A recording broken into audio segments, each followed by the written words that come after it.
ఇక్కడ ఈ వీడియో చూసారు కదా! ఇది బీహార్‌లోని షాపూర్ పటోరి అనేటువంటి రైల్వే స్టేషన్‌లో జరిగింది. ఈ వీడియో చూస్తున్నంత సేపు నిజంగా వాళ్ళకేం జరుగుతుందో, ఎక్కడ చనిపోతారో, ఎక్కడేమవుతారో అనేటువంటి ఆ బాధ ఒకటుంది. దానికి తోడు ఎదురుగా ఒక ట్రైనొస్తోంది. ట్రైన్ వాళ్ళని దాటుకుంటూ పోతోంది. ఆ టైంలో వాస్తవానికి ఎవరున్నా ప్రపంచంలో భూమి మీద ఉన్నటువంటి ప్రతి జీవి కూడా తనని తను రక్షించుకోవడానికి మాత్రమే ప్రయత్నిస్తుంది.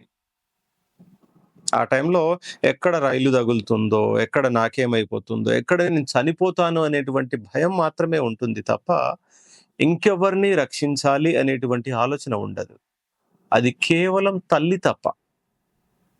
ఆ టైంలో వాళ్ళ పిల్లలు నాకు తెలిసి ఒక ఇద్దరు, ముగ్గురు పిల్లలు తన పిల్లలు. అండ్ దానికి తోడు అదే టైంలో ఇంకొక మహిళ కూడా.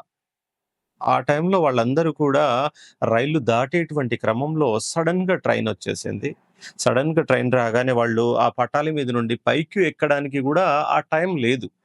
లేనటువంటి సందర్భంలో ఆ ట్రైన్‌కి మరియు ఈ రైలు కంపార్ట్‌మెంట్ ఏదైతే ఉందో దానికి ఉన్నటువంటి కొంత గ్యాపు, చిన్న గ్యాప్‌లో ఆ పిల్లల్ని బలంగా పక్కకు నెట్టేసి, ఆ మహిళ గూడా ఒక సైడ్‌కున్న తర్వాత వాళ్ళందరినీ కూడా ఇలా, ఇలా, ఇలా ఒక 2 చేతులతో అందరినీ ఏ మాత్రము ముందుకు రాకుండా అంటే ట్రైన్ తగలకుండా అంటే చాలా మందికి తెలిసుంటదేమనంటే కోడి ఉంటుంది గదా!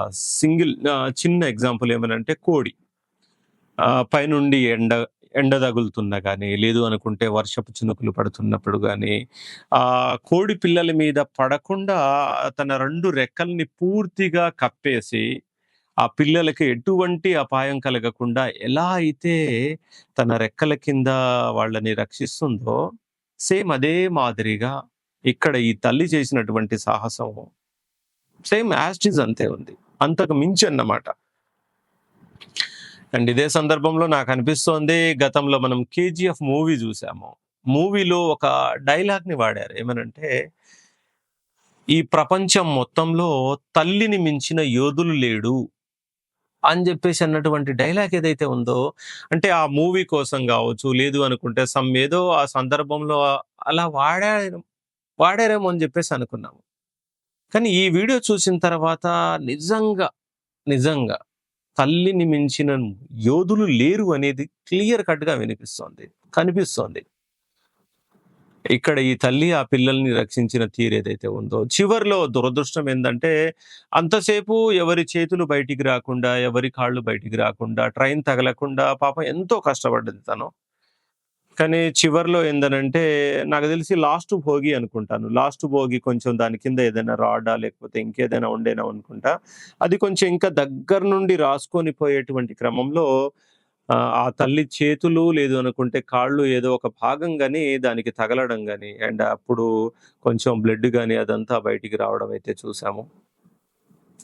ఇది మాత్రమే గాదు చాలా సందర్భాల్లో లేడీ అంటే జింక పిల్ల ఏదైతే ఉంటుందో, ఆ జింక పిల్లని ఏదైనా ఒక పులి గాని, సింహం గాని ఏదైనా వేటాడడానికొచ్చినప్పుడు, ఆ తల్లి తిరిగి దాని మీద దాడి చేయడానికి ప్రయత్నిస్తుంది.